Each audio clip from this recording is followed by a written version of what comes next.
তো হ্যালো বন্ধুরা, কেমন আছো? ফাইনালি আজকে হন্ডা সিবি সাইন 125 BS6। এই কারণটা হচ্ছে যে স্টার্ট হচ্ছে, পিক আপ নিচ্ছে না গাড়িতে। তো কি করতে হবে বা কোথায় প্রবলেম আছে, চলো দেখাতে থাকি বা দেখতে থাকো।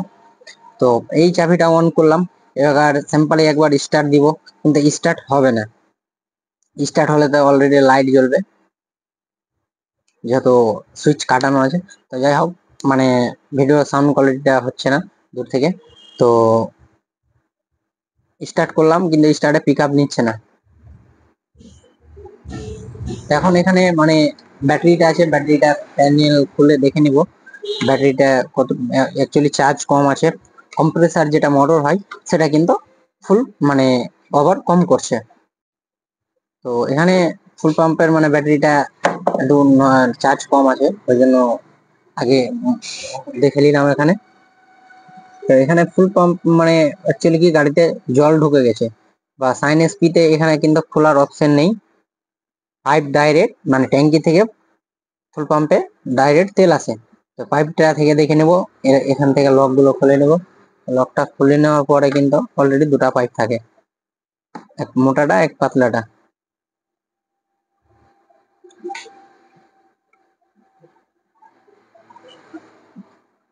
তো তেলে জলটা ঢোকে কেন? তো অনেক টাইমে ট্যাঙ্কির বাইপাস ছিদ্র যে থাকে যেটা, তো সেটা ব্লক হয়ে যায়, তার কারণে বন্ধ হয়ে ট্যাঙ্কির লক খুলতে গেলে জল ঢুকে যায়, বা অনেক টাইমে হয়তো কোনো তেলের সাথে জল চলে আসে কিছুটা, তার জন্য গাড়ি প্রচুর ডিস্টার্ব করে। এখনো অ্যাকচুয়ালি পাইপটা খুব টাইট থাকে, লক থাকে, তো তার জন্য একটু সময় লাগছে। এই হচ্ছে তেল, তেলের কালার কি দেখতে পাচ্ছ, পুরো জল জল হয়ে আছে, মানে পুরো জল, কি বলবো। এত খারাপ তেলে তো আর গাড়ি চলবে না, তার জন্য আবার পুরো ক্লিন করতে হবে। এবং হয়তো বৃষ্টিতে ভিজে অনেক টাইমে জল ঢুকে যায়, একদিনে তো হয় না, অনেক দিন থেকে হয়। আর তাই জন্য আজকেই প্রচুর ডিস্টার্ব করছে, বা গাড়ি এরকম চলছে না, তার জন্য আজকে ক্লিন করছি। তো তেলের কালারটা পুরো মানে হলদার মতো হয়ে গেছে, রেডের মতন। তেলে জল মিশালে এটা এই কালারটা হয়ে যায়। তো এরপরে ফুল পাম্পটাকে খুলে নেব। এখানে পাইপ মানে ফুল পাম্পের যেটা ইঞ্জেক্টর পাইপ রয়েছে ফুল তেলের, তো সেখানে একটা কিন্তু লগের মতো রয়েছে, লগটাকে টেনে বের করে নিলাম। ওটা হালকা করে টানলেই কিন্তু বেরিয়ে যাবে। এখানে খুলে গেল, খোলার পরে এটাকে ইজি মানে সামনের দিকে টানলেই বেরিয়ে যাবে।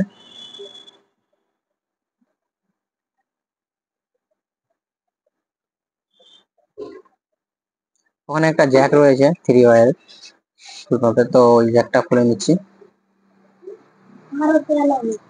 খোলা খোলা কমপ্লিট হয়ে গেছে। এখানে এর ভিতরে মানে এখানে রয়েছে ওগুলো, কিন্তু পুরো জল রয়েছে। এটাকেও খুলে দেখাবো অবশ্যই, বা এবং ভালো করে ক্লিন করে নেব।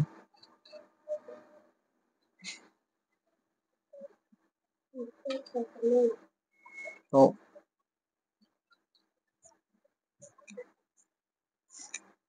এখানে মানে এগুলো যে সব আছে, কভার আছে এটা। তো কভারটাকে প্রথমে রবারটা বের করতে হবে এখান থেকে, আর ওখানে একটা লক রয়েছে।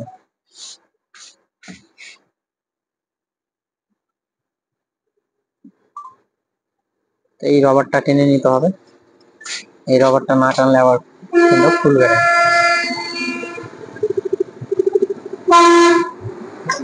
তারপরে এখানে একটা লক রয়েছে, এটাকে চেপে খুলে যাবে।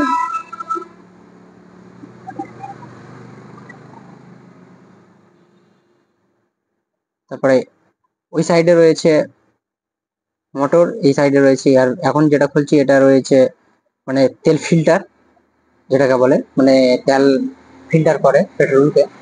আর এই ফুল পাম্পে নেই। তো এটা খুলে নেবো, এগুলো লক গুলো আরামসে খুলতে হবে, অনেক একটু নরম থাকে। তো এভাবে খুলে নিলাম।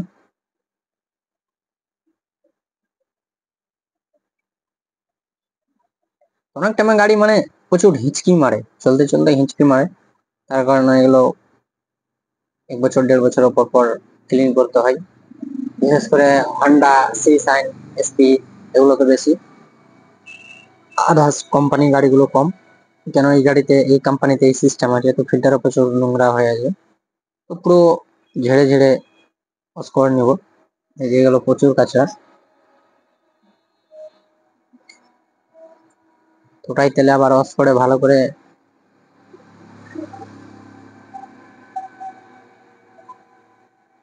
এদিকে আমার ট্যাঙ্কিতে কিন্তু কিছু তেল রয়েছে বা জল মিশানো রয়েছে, ওইটাকে ভালো করে ফেলে দেবো। এইগুলো রয়েছে পুরো জল, দেখতেই পাচ্ছ।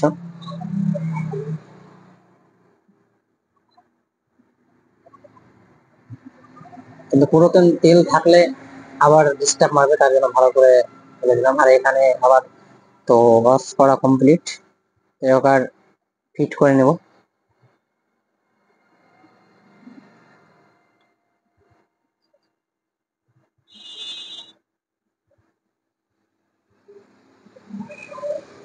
এই মুখের রবারটা আছে, এটাও মানে ভালো করে ক্লিন করার পরে কিন্তু এটাকে শুকিয়ে হালকা ফিট করতে হবে। এই যে এই সাইডটা রবার ভিতরে, আর এটা একটা রবার রয়েছে। এই রবারটা কিন্তু পেট্রোল অনেকক্ষণ ভিজে থাকলে রবারটা বড় হয়ে যায় বা ফুলে যায়, তার কারণে লাগাতে অসুবিধা করবে, তার জন্য এটাকে বেশিক্ষণ রাখা যাবে না, এবং এটাকে চাপলেই অটোমেটিক লেগে যাবে। ঘাটে ঘাটে বসিয়ে চাপ দিলেই বসে যাবে।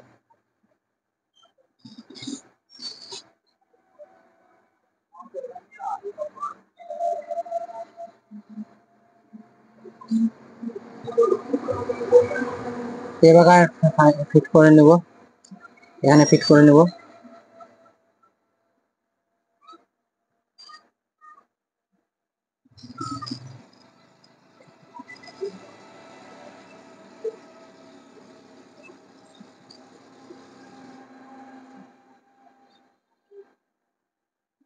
ফিটিং কমপ্লিট, তারপরে এবার আবার মানে যে জায়গাতে ফুল পাম্প বসে বা যে জায়গাতে থাকে সেই জায়গায় ফিটিং করে নিব। তারপরে গাড়িটা স্টার্ট করে দেবো, এক চান্সে স্টার্ট হবে। পাইপ গুলো ঠিকঠাক ভাবে বসিয়ে লক গুলো আবার লক করে দিতে হবে। এই প্লাস দিয়ে লক গুলো করছি যেন পরবর্তীতে না খুলে। আর এখানে ওই ইঞ্জেক্টরের পাইপটা লাগিয়ে দিলে আর এবার ছেড়ে দিলেই হয়ে যাবে। এখানে আরেকটা 10 নম্বর নাট রয়েছিল ঘন্টাকে টাইট করে ধরার জন্য, তো এখন লাগানো কমপ্লিট। তারপরে গাড়িটা স্টার্ট দিব।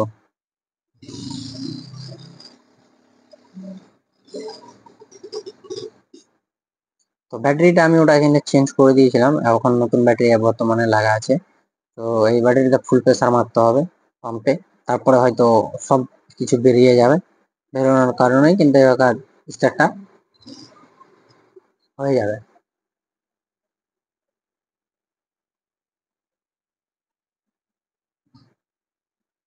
তো এই হয়েছিল আজকের ভিডিও। তো যাদের গাড়ি এরকম ডিস্টার্ব করছে বা হন্ডা সাইন বা এসপি থাকছে, তো এরকম প্রবলেম হলে এখানে রয়েছে কেন হয়। তো এখানে এই যে বাইপাস ফুটোটা রয়েছে ট্যাঙ্কির ট্যাঙ্কির নিচে, ক্যাপের নিচে না ঢাকনার, এই ট্যাঙ্কিটার নিচে না কিন্তু এই ঠোকাটা ভুলতে গেলে জল ঢুকে যায়। আবার লাগিলাম, তারপরে কিন্তু স্টার্ট খুব সুন্দর ভাবে হলো।